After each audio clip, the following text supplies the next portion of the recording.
Welcome back. So in this video, we'll be talking through how the progress boards work on Makerble. This is one of our newest features. So on your My Home, on the right hand side, you'll be familiar with this section that shows you the progress that you have personally logged on all of the metrics on the projects you are part of.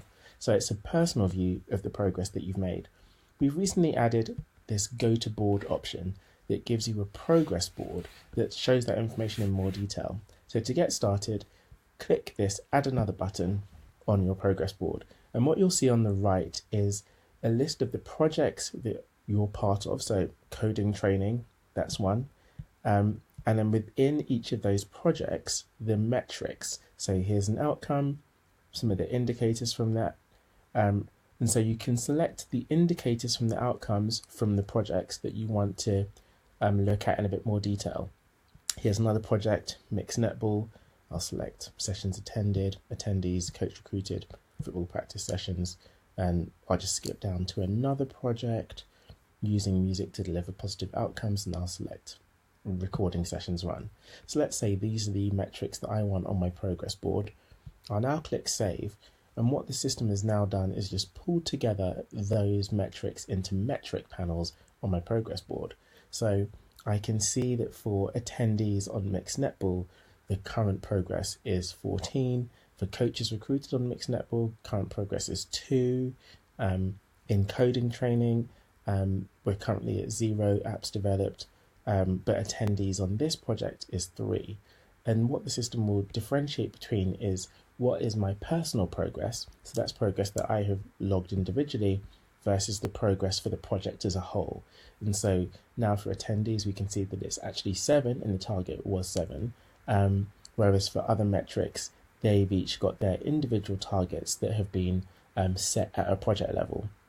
You've also got these little icons, and so this first one, the newsfeed one, when you click that, it shows you the updates that relate to that project and that metric.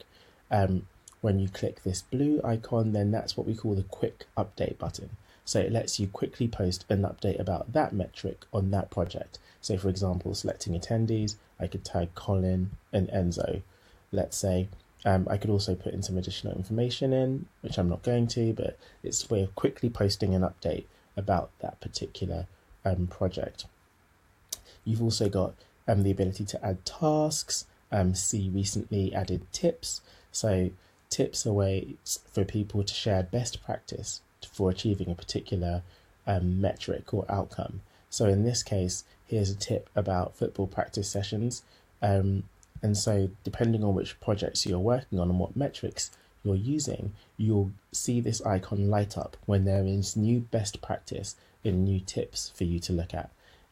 If we had tasks that had been assigned to us, those would be appearing here. This tick box would be green. And if there were new comments on any of the updates that relate to each of these metrics, then this comments icon would light up and be colored as well. And so your progress board is a really great way to get a visual overview of everything that's happening on your projects and by looking at specific metrics. And you can very easily create new boards.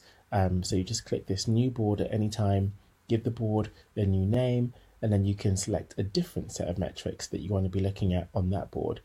And then should you ever wish to switch boards, then just use the switchboard lever here to look at a different board that you're working on, and you can see all of your metrics in one simple place. We're really pleased with the work that we've done on this. We feel it looks really great. It'd be awesome to get your feedback. That is the new progress board section on Makerble, and as usual, if you have any questions, send us an email, hello@makerble.com.